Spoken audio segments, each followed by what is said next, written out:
My name is Enzo and I'm a consultant here for economics design and I will be your host for today.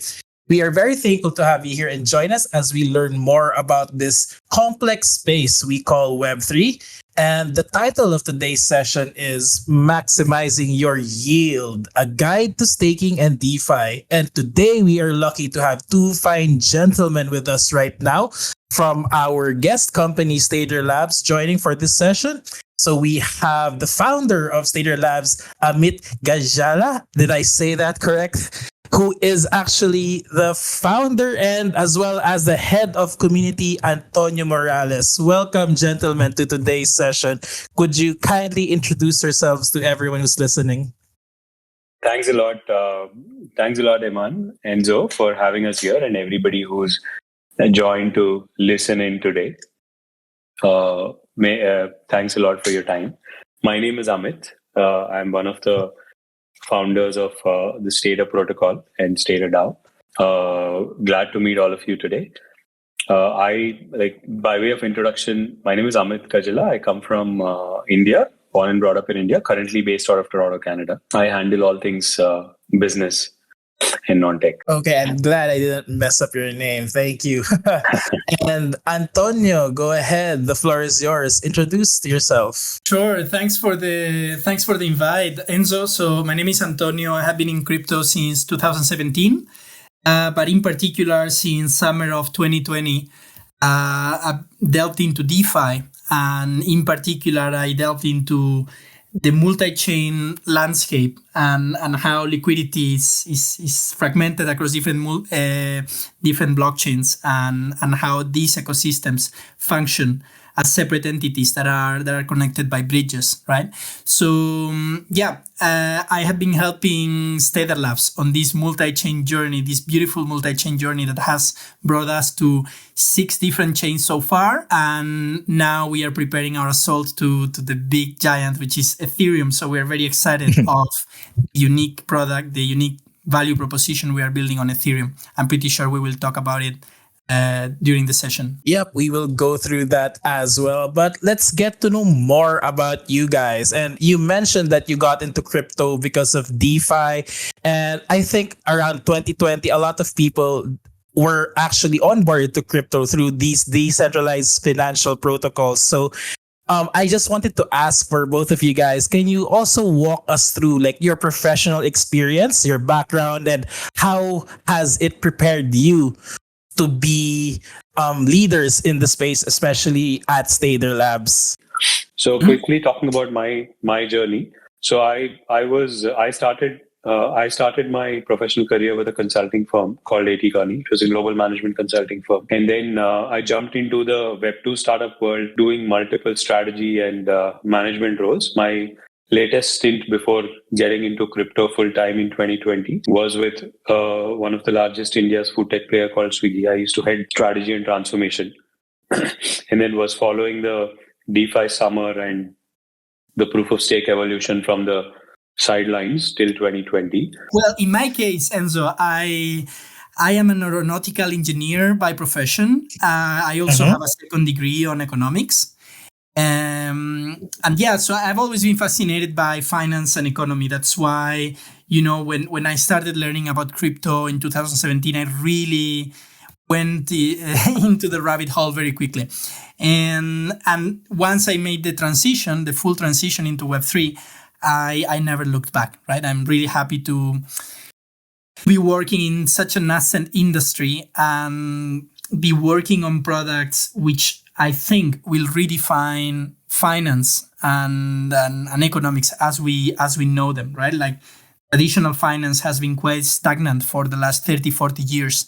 And I'm sure that blockchain, it's going to revolutionize the way we have thought about these structures for the last 30, 40 years.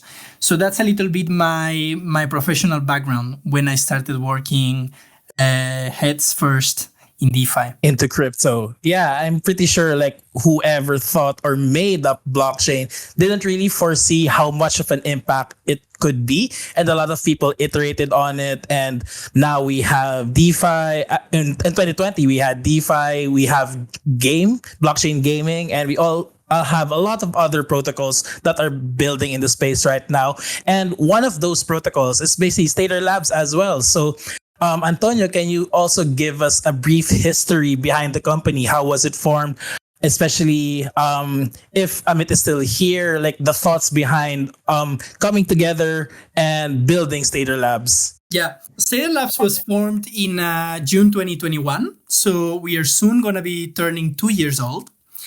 And we started building Stader Labs as a liquid staking infrastructure company. We started building on Terra blockchain, but since inception, we had very clear in mind that we wanted to be multi-chain, right? So we started building in June, but in November 2021, it's when our first product went into mainnet. That product was Luna X, which was the liquid stake token of Luna. And it was a smashing success. In the first 10 minutes, because we were capping it at a few $1 million in a few minutes, we reached $10 million. In few weeks, we reached $150 million in TVL. And at the peak, we had $1 billion. Right. So it was fantastic. We were building also a lot of products on top of this liquid staking stack, right? Because liquid staking is really like the first step in the DeFi journey of a user, right? I mean, think about this.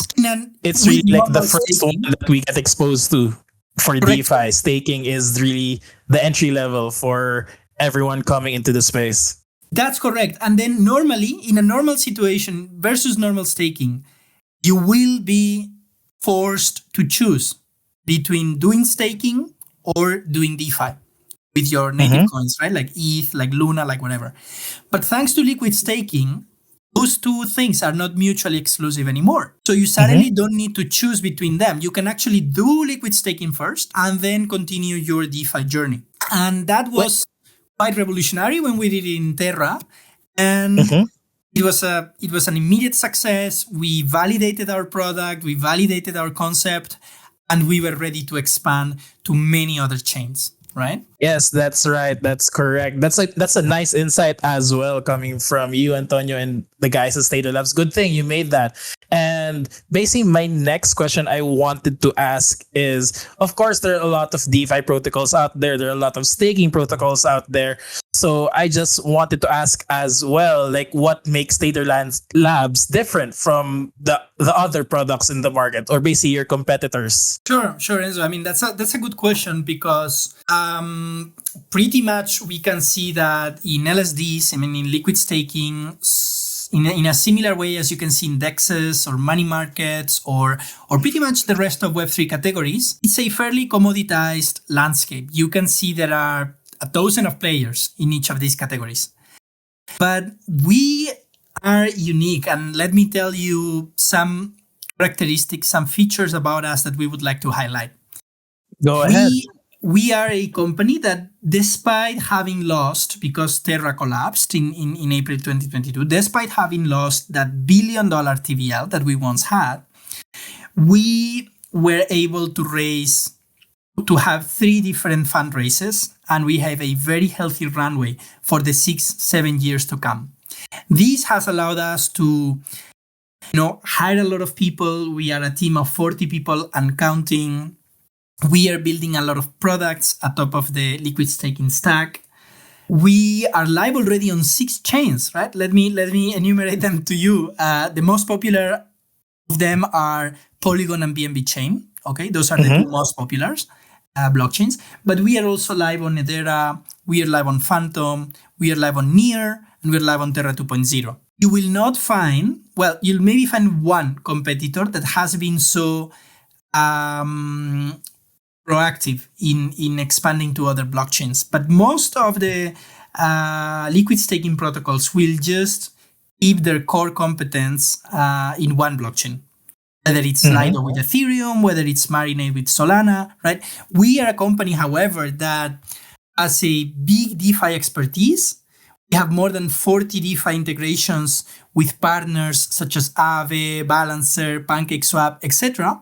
And these allow us to build on other chains and scale the liquid staking products there fairly quickly compared to the competition, right?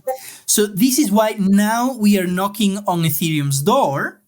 We are the only big liquid staking player, and when I say big, I mean above $100 million in TVL, that has not gone live into Ethereum yet.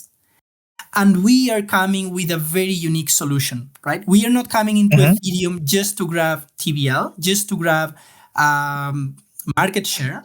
We are coming with something that's going to revolutionize staking as we know it in the Ethereum landscape. And therefore, we're very bullish about what is to come for Stader in the months to come, right? So that is a little bit, it's summarizing, fast-paced company, a wide array of blockchains being built, DeFi expertise with more than 40 DeFi integrations, very well capitalized, and also building something unique on Ethereum. Those are a little bit our differentiation factors. Yep. And something that is actually interesting, or something that I caught interesting on my end, is that most of the DeFi protocols are actually built on Ethereum first, right? Mm-hmm. And you guys, you built on other chains first before knocking on Ethereum's door. Is that really part of the strategy when you first started? Well, yes. So since we were born, right? We were born with a multi-chain spirit. That is why when Terra collapsed, yes, we lost that $1 billion in TVL. We stopped being one of the top DeFi protocols out there in terms of TVL, but we were already very advanced, building on Polygon, building on Phantom, building on Hedera. So roughly 1 month after Terra's collapse, we were already live on those 3 blockchains. So we have shown a lot of resilience over time. And why are we building on Ethereum now and not before? Is because, as I was saying, we wanted to build something that really solves a problem, that really solves an issue. And for that, what we saw in Ethereum is that although Ethereum is a very benign blockchain to be a validator, the problem is that they require a high capital barrier for you to do so. You need 32 ETH. Yes. You need 32 ETH, and at current prices, that's pretty much $65,000. So a lot of people cannot afford that amount of money. And there are some other solutions that allow you to become a validator with less than 32 ETH. But the problem is that instead, in exchange, they require you a lot of governance token instead, posting it as a kind of insurance.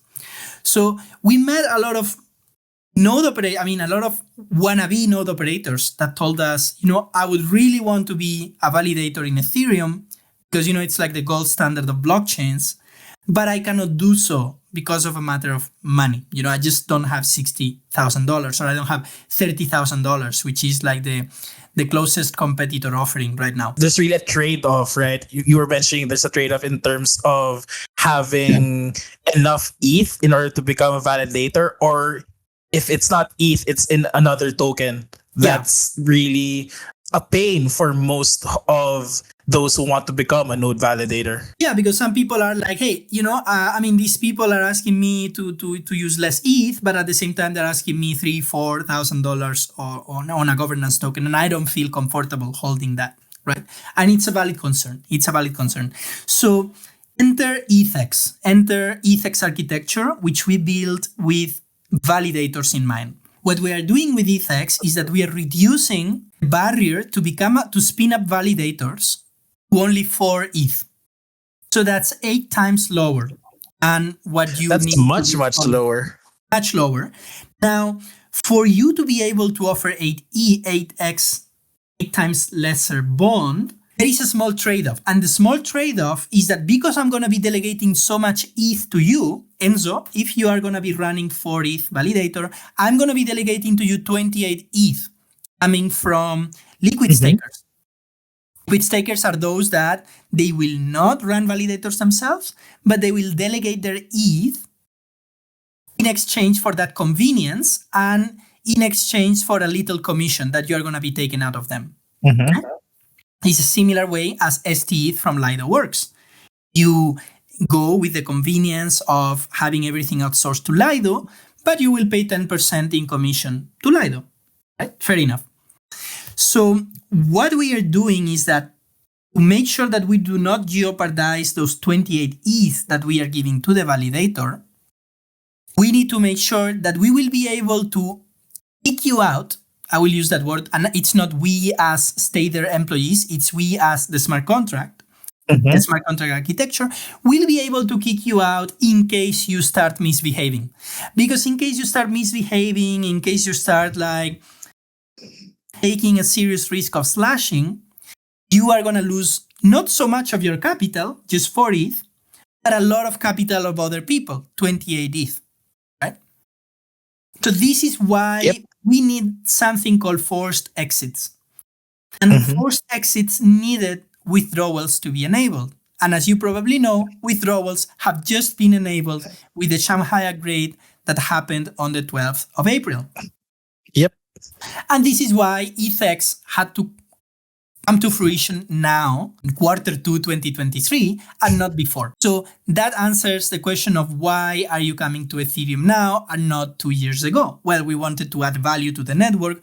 We wanted to create a unique product that solves an issue and that meets and that has instant product market fit. But for that, we needed Shanghai upgrade to ship first. So you were really waiting for the right infrastructure to be in place before entering this particular market. And look, Enzo, no better confirmation of the product market fit of what we are building that telling you that in the first week of testnet in Goerli testnet, we had more than 250 people spinning up validators with us in testnet. So all those 250 people, I mean, most of them, they share a similar profile. They wanted to become validators. They were interested about it, but they did not have those $60,000, those 32 ETH needed to be validator. But they can have 4 ETH or they can have 8 ETH and spin up 2 validators, etc., etc. So to me, this is the clear confirmation that we are building something that the market was waiting for, right? And so those validators are one side of the equation. The other side is, of course, liquid stakers. The people that are going to stake any ETH starting from 0.01 ETH, right? Starting from $10, $20 worth of ETH. And those people, what we have for them is we will have a lot of DeFi opportunities for them in places like Aave, Balancer. I mean, pretty much, you name them, all the blue chip DeFi protocols you can imagine. Why? Because we have already shown with Matic X in Polygon, with BNBX in Binance, which are our other liquid stake tokens, that we are already connected to them and that we know how to make our liquid stake tokens attractive from a DeFi perspective. Okay, great. Thank you. Thank you so much for really detailing the staking ecosystem that Stader Labs has. And you mentioned a few times about ETHX. And for the benefit of our listeners, basically, could you explain what ETHX is? And what are the benefits of actually getting some of these ETHX tokens? Where do you buy it, sell it? Or where does the buy and sell pressure come from for this particular token? Okay, very good question. So look, when I talk about ETHX, I can mean 2 things. I mean, ETHX is the ticker, our coin, our liquid stake token, right? So imagine you, Enzo, imagine you are going to be just a liquid staker, right? So you go and stake, let's say 1 ETH, and you are going to receive in exchange 1 ETHX. Now with that ETHX, you're going to be able to go to DEXs, money markets, places like Aave, like Balancer, like Curve, and you're going to be able to do whatever you want in your DeFi journey. You add liquidity to a pool, whether it's with no impermanent loss like ETHX ETH, or whether it's with impermanent loss like ETHX USDC, or you use ETHX as a collateral and you borrow stable coins, right? I mean, you name it, whatever DeFi thing you want to do. Now, what's happening in the background is that we are taking that ETH that you're staking with us, and we are delegating it to those validators I have talked about. And those validators are going to be securing the blockchain, are going to be receiving staking rewards, and those staking rewards are going to be auto-compounding for you in the ETH token. So you don't need to be doing anything. ETH is going to be worth automatically more and more over time versus ETH. So the day you staked, maybe the day we launch, you stake with us, you receive 1 ETH for that ETH you staked. But when you come in a year time, you are not going to have 1 ETH. You are going to have back 1.05 ETH because of that 5% staking reward. Does it make sense? Okay, so basically the ETH, when I convert it back to ETH, I get more of that ETH. Proportional correct? to the time. Exactly. Proportional proportional to the you have time. Staked, because the more time you stake, the more staking rewards that are going to be auto-compounding on that token. And where does that extra 0.05, based on your example, come from? Right. So very good question, because it's always important to know where the yield comes from. And it's a very healthy form of yield, Enzo, because that's the staking rewards that the Ethereum blockchain is giving validators. I mean, as you probably understand, so blockchain, it's a careful balance of incentive and penalties. So when you become a validator, if you do good, you are going to receive staking rewards. If you do bad, you are going to be penalized. You're going to receive penalties. You're going to be slashed, right? So you do good, you increase your stack. You do bad, you're going to decrease it. So because we curate the validators we have, and we have a lot of on-chain monitoring, and as I say, if somebody's misbehaving, we are going to kick them out of Stader smart contract, then it's fair to say that your ETH is worth more and more as time passes by.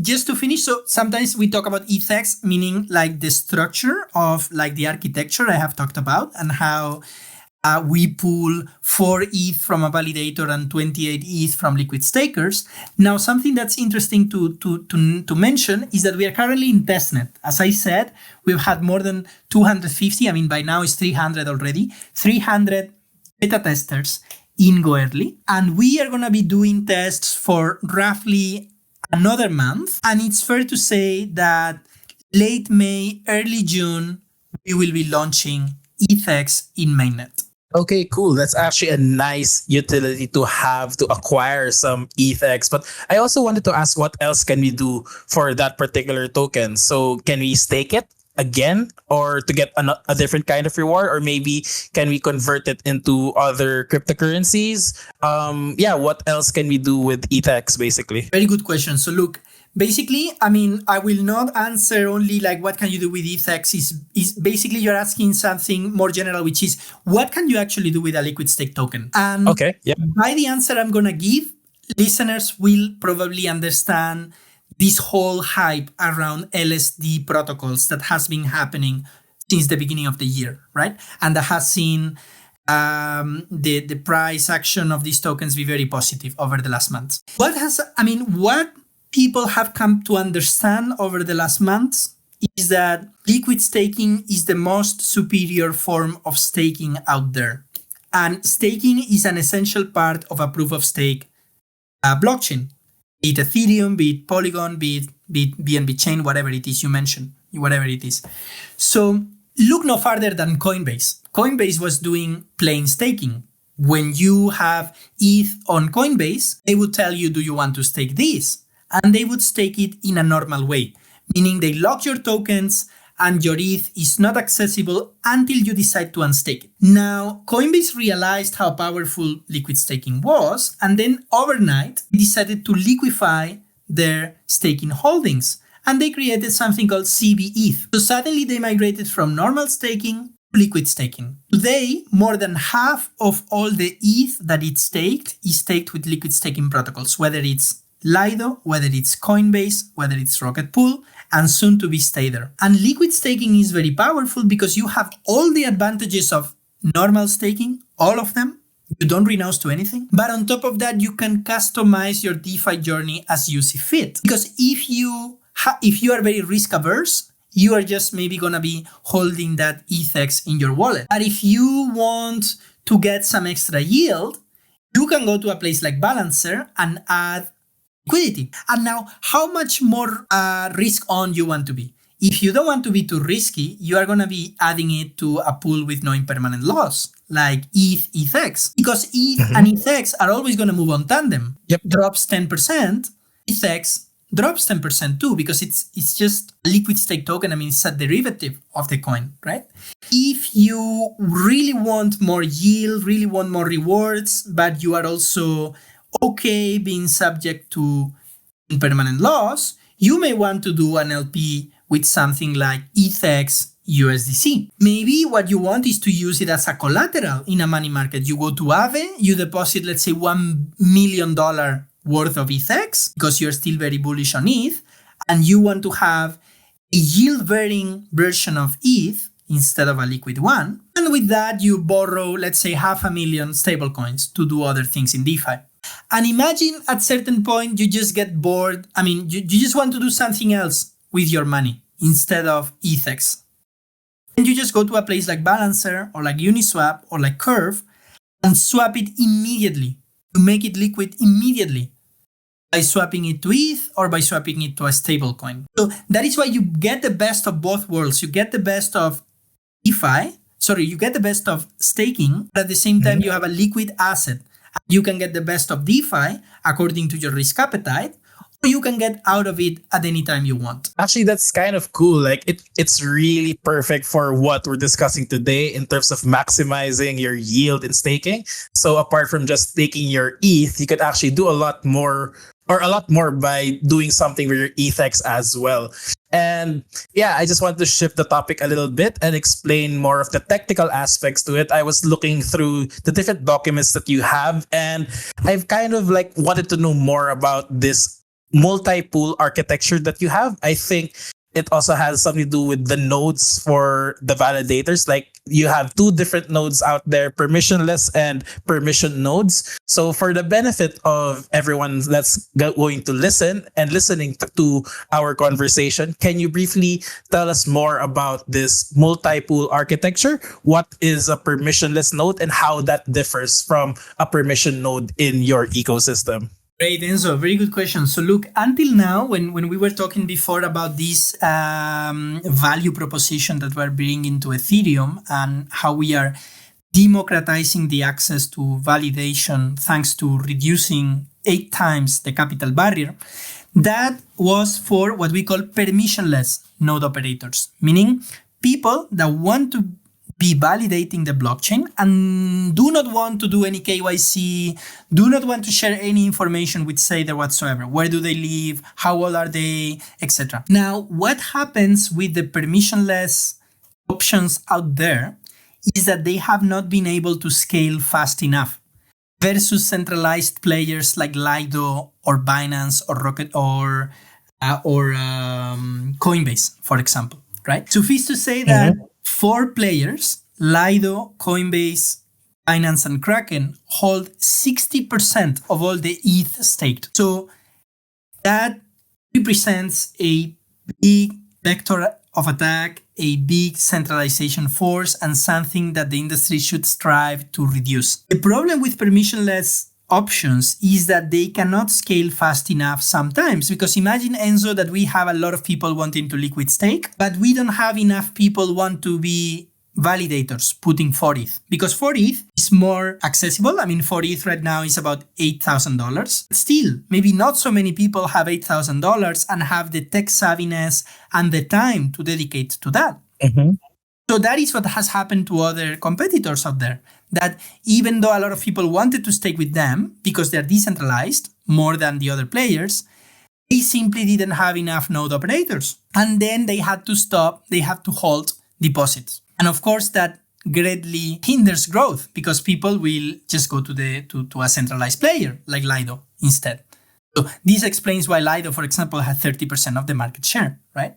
Now, we believe that Ethereum staking is a landscape that by definition, you don't want to have a monopoly. You don't even want to have a 3-4 player oligopoly like we have now. Because there are so many players that understand how risky it is for the network to have 60% of all the staked value among 4 players. That basically means that you bring those 4 players to their knees, and you have the whole blockchain to your will, right? You bend them to your will. So Yep. a lot of players will stake with decentralized options as soon as they're able to scale fast enough. And this is why we're having a hybrid architecture in which we give all the facilities and give all the priorities to permissionless node operators. But we do have a series of permissioned node operators that we will rely on if ever there are no permissionless people willing to take deposits. So our ethos with this multi-pool architecture is that we never reject anybody from staking with us, because that greatly harms growth in the middle and long term. Now, we are also, the third and last leg of our multi-pool architecture is DVT. DVT stands for Distributed Validator Technology.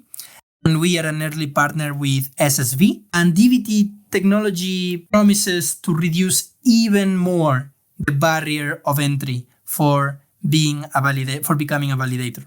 From current 4 ETH with Stader, you probably would be able to go down to 1 or 2 ETH, right? So as soon as that technology is ready, somewhere later during the year, we will be adopting it. Okay, cool. That's a quite and very detailed explanation or discussion on permission and permissionless nodes. And just wanted to ask as well, for if I wanted to set up my own node, can I set up a permissionless one, or do I need to set up a permission node? You need to set up a permissionless one. And so we are currently running our beta test, as I said. It's going to last we are going to be accepting new beta testers for the next 12 days. So pretty much until the end of the month. And we have additional $700,000 in rewards to people that become permissionless node operators with us since testnet, right? Basically, what you would need to do is just join our Discord. If you join our Discord, we have a lot of guides. We have a lot of information that I'll be sharing with you after this AMA session. But as I said, because most of the people that are gonna be running validators with us are people that have been priced out of it until now. They are all beginners, pretty much. Yep. We are making it as user-friendly and as beginner-friendly as you can imagine. So, and this is where the 4 ETH comes into play, right? In order to start up a permissionless node. That's correct. So first you are going to do it in Goerli. So we are going to give you like the testnet ETH and the testnet SD. So first you are going to, you can try it. It's like you can test drive the car for free. You can do it in testnet. You can see if you like it. You can get yourself comfortable with running a node. And then when we go live in 1.5 months, you are confident about what you're doing. Yep. And I just wanted to ask more on that 4 ETH number. Like, how did the team arrive at saying 4 ETH is the optimal starting amount to operate a permissionless node? Sure, that's a very good question. So, as I said, we really wanted to come up with a bond that is as low as possible, to be as democratic as possible in terms of offering everybody the possibility. And still you could say, hey, 4 ETH is still $8,000. Not everybody can run validators with that amount. Fair enough. But we ran an extensive security analysis in partnership with SSV, the protocol that I mentioned that we are going to be doing distributed validation technology with them. And we came up with the conclusion that the 4 ETH bond covers the key risks like slashing, poor performance, MEV theft, and other actors like staking, like Rated, which are reputed Ethereum network players, reviewed this methodology and shared the feedback with us, right? So 4 ETH, let's say that 4 ETH is as much or as good as we could do so far. As I said, I don't think we are going to turn 2024. I don't think we're going to finish the year without seeing that reducing even more to maybe 2 ETH or 1 ETH. Because I think SSV and the distributed validation technology is just barely months away from going mainnet. I think. This is just my opinion, my personal opinion. It's not financial advice, but yes. They're really making good strides in their testnets, good strides in their proof of concept. Of course, not everything you hear everywhere is financial advice, right? So just a disclaimer out there to everyone that's listening. And yeah, you mentioned that currently you also have a testnet available. So that actually leads well to my next question is basically, can you tell the audience about the current state of the platform? So like how many users does your platform have? You can talk about it in terms of the other networks as well. Like you can compare like the the other chains that you have to the ETHX platform as well. Absolutely. So, look, as I said before, we are live on 6 chains and we have 75,000 stakers across these 6 blockchains, 75,000. And the total value locked across these 6 blockchains is $130 million. Okay. As I said, our liquid stake tokens are integrated in more than 40 DeFi platforms. The most popular of them include the likes of Balancer, Aave, PancakeSwap, Wombat, Athena, pretty much all the important ones in places like Polygon and BNB. We are seeing right now a lot of DAOs and whales that want to stake, like $100,000 and above worth of Matic, worth of BNB, because they have treasuries, because they have family offices, etc. And we are increasingly becoming, like making partnerships with them, making partnership with custodians, making partnership with CeFi, CeFi players or centralized exchanges. Really, like we want to move to a situation where anywhere where a person is clicking a button called stake, that is actually powered by Stader. That's a little bit our long-term goal, right? But as I was saying, like right now our current traction is 75,000 wallets, $130 million, and I would say a good 20, 30 different DAOs and family offices that are trusting their money with staking with Stader. Okay, cool. And yeah, I mean that's really nice to hear. Before I open the floor for a Q&A, basically I just wanted to ask one more question as well. So you talked a lot about basically what ETHX, your new staking, the different staking platforms that you have, and I want to ask basically what's next for Stader Labs. So both in terms of ETHX or other platforms, like in terms of achieving your goal, what's the next step like over the coming months or so? Several things that are coming, right? I mean, we're launching ETHX and we are making sure that we are going to provide top-notch service for 3 people, basically. For me, it's a trifecta, ETHX. It's good for node operators, it's good for liquid stakers, and then it's good for something that we haven't mentioned so far, which is SD holders. SD is our governance token. And now let me tell you how are we going to be rolling out ETHX to make sure that we offer optimum value to all of them. So for node operators, we are going to give great technical support, great security, because we are coming with 3 audits and a lot of on-chain monitoring. And we are also going to have a myriad of incentives to become permissionless node operators. And so we are dedicating $2 million on the first year of operation just in rewards for node operators. $2 million. Okay? So we really need to attract as many as possible. As I said, we want to be decentralizing Ethereum thanks to ETHX. So we don't want to be a nothing burger. We want to be one of the most established players there. For liquid stakers, which is the second leg of this trifecta, we are going to be giving a lot of use cases and very attractive rewards.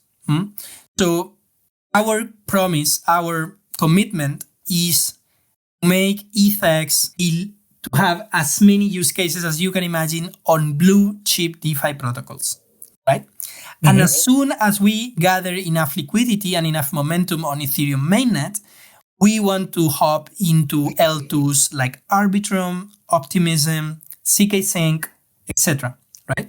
Which is where a lot of activity from very sophisticated players happen, because it's just much more affordable than ETH, and you don't want to be spending $2, $3, $10, $15 every time you click a button in MetaMask, right? So we want to make DeFi attractive for those people with ETHX in places like Arbitrum, Optimism, etc. Right? And then the third and last portion of people that we are going to be adding value to is SD holders. Because to become a node operator, you will need to bond a little portion of SD token, 0.4 ETH worth of SD. And SD holders in return receive a portion of the revenue that Stader is making across all the blockchains they are offering liquid staking, right? So by having SD, you are actually diversifying across 7 different blockchains where Stader is earning revenue, right? So there is this whole real yield narrative, and real yield means that you are getting a yield that it's actually real money paid by real people to use a product and not just simply inflationary rewards. And that is what SD holders are going to be earning thanks to ETHX and thanks to the liquid staking that we have live on 6 other blockchains, right? So this is like this master plan is what we are building over the next months.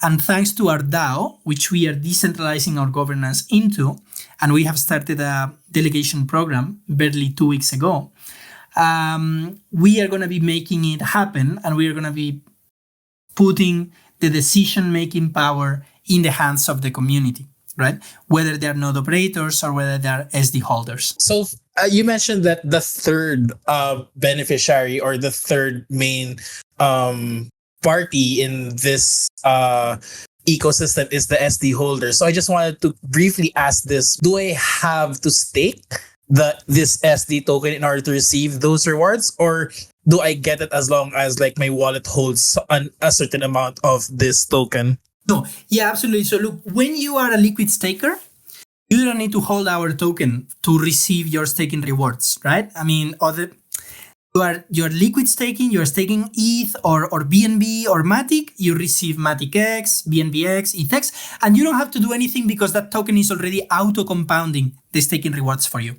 Mm-hmm. Now, if you hold or stake SD, our token, you are going to be entitled to a portion of the revenue that Stader protocol is generating. Because Stader is going to take, on any liquid staking protocol, it's going to take a small commission, 5% of your staking rewards. So that's basically on top of whatever rewards that you get for liquid staking as well.